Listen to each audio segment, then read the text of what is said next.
Cleanup underway at what was the site of a homeless encampment along railroad tracks in Bangor. This was the scene behind Penobscot Plaza this morning. CSX, the company that owns the property, part of the encampment indicated earlier this month cleanup would happen today. According to a Bangor city official, most, if not all, of the people who were staying there left over the weekend.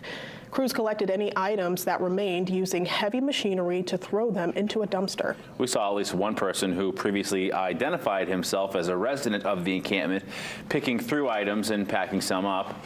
Some city employees were there today too, prepared if needed to coordinate with CSX and police. They could also help with relocating people or gathering anything left behind.